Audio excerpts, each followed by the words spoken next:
Davin had always liked the smell of old books, but there was something off about the library that day.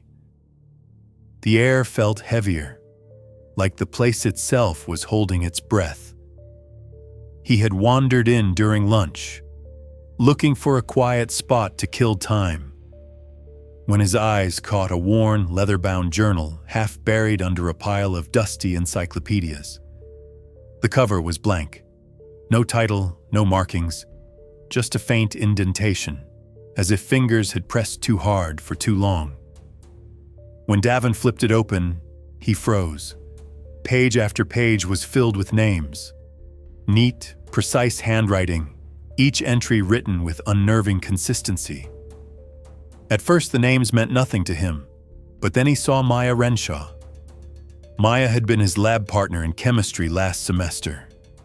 She had a crooked smile and a habit of chewing the ends of her pencils. Davin would have sworn she existed. Except, when he turned around, the group of students at the nearest table gave him blank stares when he asked, "Hey, do you guys remember Maya Renshaw?" "Who?" one of them said, frowning. "She was in our grade. Tall, dark hair, always wore the same hoodie." "You feeling okay, man? There's never been anyone by that name here." A chill ran down Davin's spine. He flipped the page back to Maya's name. A single line had been drawn through it in red ink. That night, Davin couldn't sleep.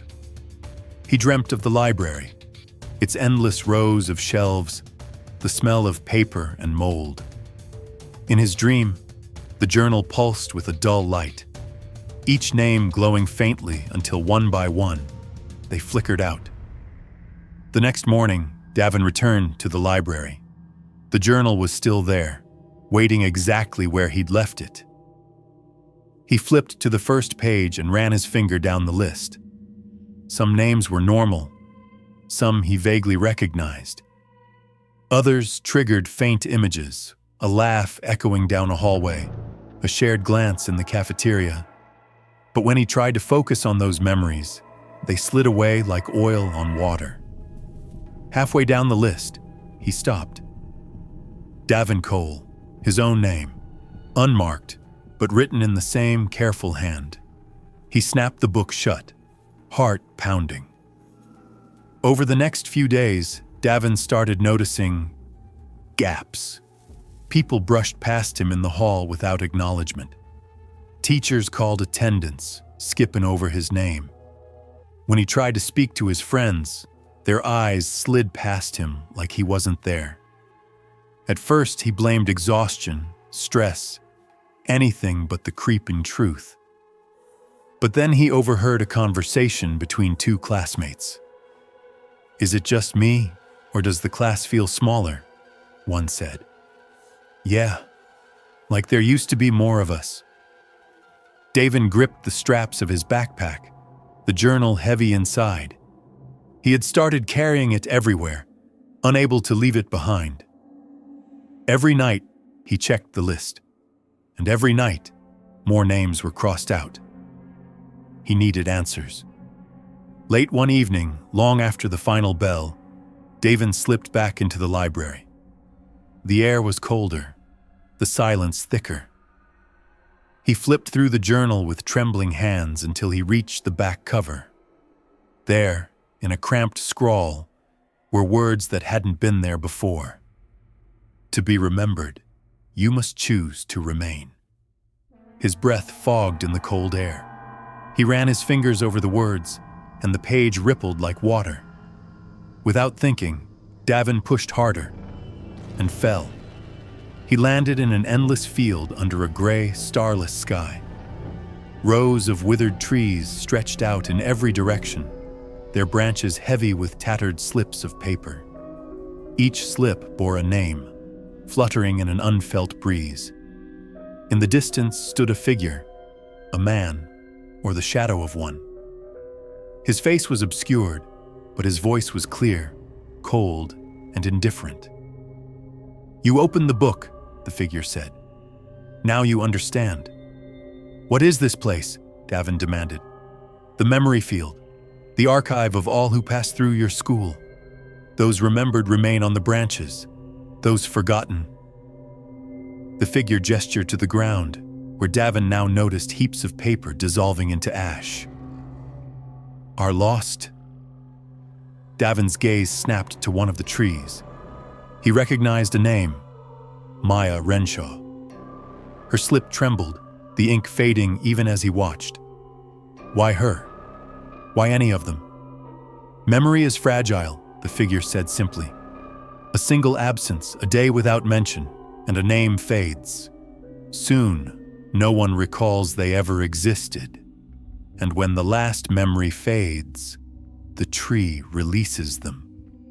Davin staggered back. My name's in the book, he whispered. Yes, the figure said. And soon, you'll join the others. No! Davin clutched the straps of his bag. How do I stay? The figure tilted its head. To remain, someone must remember you, truly remember you. A memory strong enough to outlast the erosion of time. When Davin awoke, he was back in the library, the journal lying open on the table. But something had changed. His name, once untouched, now bore a faint line through the first letter. He ran through the halls, shouting his own name, grabbing at students' shoulders. No one reacted. No one even flinched. By the time the final bell rang, Davin was trembling with exhaustion. There was only one person left, his best friend, Elias. He found Elias in the music room. Elias, you know me, right? You remember me? Elias frowned. Sorry, do I know you? Davin, we've been friends since middle school. You lent me your bike. We built that treehouse behind your house. Elias hesitated. Something flickered in his eyes. Davin? Yes. For a heartbeat, recognition returned. Elias blinked, and then it was gone. That night, Davin sat alone in his room, the journal open on his lap. His name now had a clean red line through it. He stared until the letters blurred. He didn't sleep. When the morning bell rang, Davin walked the halls of his school one last time. Students streamed past without a glance, laughter echoing around him like he wasn't there. By midday, he was gone. Back in the library, the journal rested quietly on its shelf. A new name had appeared at the bottom of the list, written in the same perfect hand. Elias Grant.